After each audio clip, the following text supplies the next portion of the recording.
أعوذ بالله من الشيطان الرجيم بسم الله الرحمن الرحيم إنك ميت وإنهم ميتون ثم إنكم يوم القيامة عند ربكم تختصمون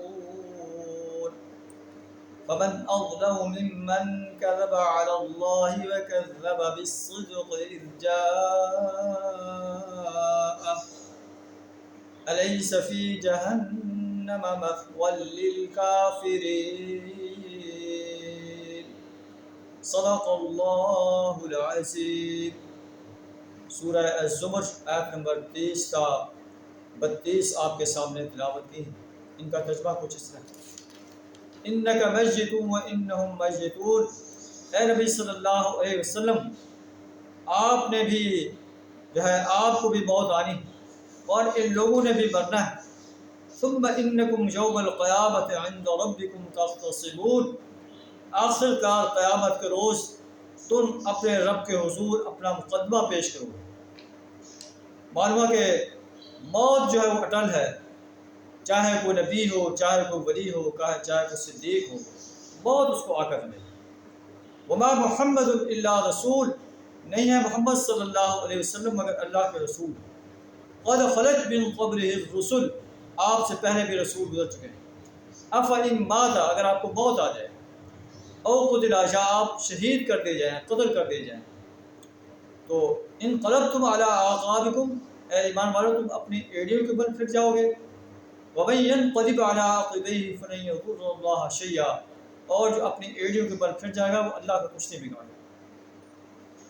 جب نبی صلی اللہ علیہ وسلم اس دنیا سے رخصت ہوئے تو صحابہ اکرام میں اضطراب پھیل گیا۔ حضرت عمر رضی اللہ تعالیٰ عنہ نے کہا کہ جو کوئی کہے گا کہ نبی صلی اللہ علیہ وسلم فوت ہو گیا، میں اس تلوار سے اس کا سر قلم کر دوں۔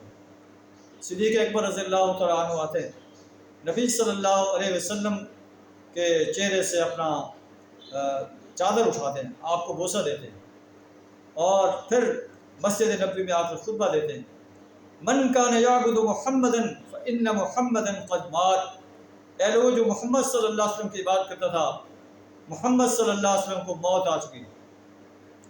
ومن کان یعبد اللہ، اور جو اللہ کی عبادت کرتا تھا، فإن اللہ حی لا یموت، اللہ زندہ ہے، اس کو موت نہیں آئی۔ پھر آپ نے یہ یاد کری وما محمد الا رسول، تو صحابہ اکرام کو یقین آ گیا کہ نبی صلی اللہ علیہ وسلم کو موت آ چکی ہے۔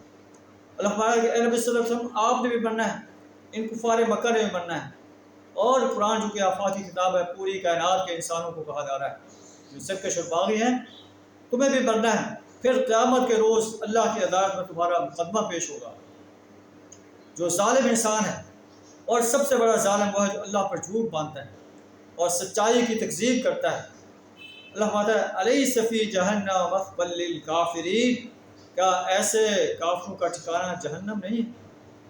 والذی جاء بالصدق وصدق بہ، اور جو سچائی لے کر آیا، نبی صلی اللہ علیہ وسلم مراد ہے کہ آپ سچا دین لے کر آئے، اور جس نے آپ کے اس دین کی تصدیق کی، اس کو سچ مانا، اس وقت صحابہ اکرام نے جو ہے نبی صلی اللہ علیہ وسلم کی دعوت کی تصدیق کی۔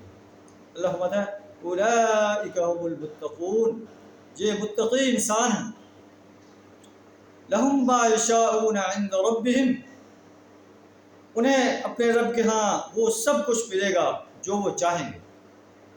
اس کے بعد جب بھی انسان اللہ کے پاس پہنچ جاتا ہے، تقویٰ سے آراستہ انسان، تو اس کے لیے آسانیاں شروع ہو جاتی ہیں، قبر سے ہی بلکہ اس کی روح نکلنے سے ہی آسانیاں شروع ہو جاتی ہیں۔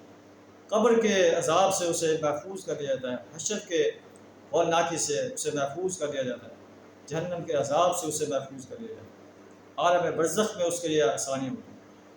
لہم ما یشاءون عند ربہم، انہیں اپنے رب کے ہاں وہ سب کچھ ملے گا جس کی وہ خواہش کریں گے۔ وذلک جزاء المحسنین، یہ ہے محسن انسانوں کی جزا۔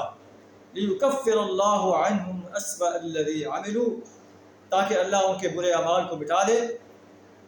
ویجزیہم اجرہم باحسن الذی کانوا یعملون، اور ان کے حسین اعمال کی ان کو جزا دے جو وہ دنیا کے اندر کرتے رہے۔ اللہ سے دعا کرا ہمیں بھی ایسے عظیم انسانوں میں شامل فرمائے۔ وآخر دعوانا الحمد للہ رب العالمین۔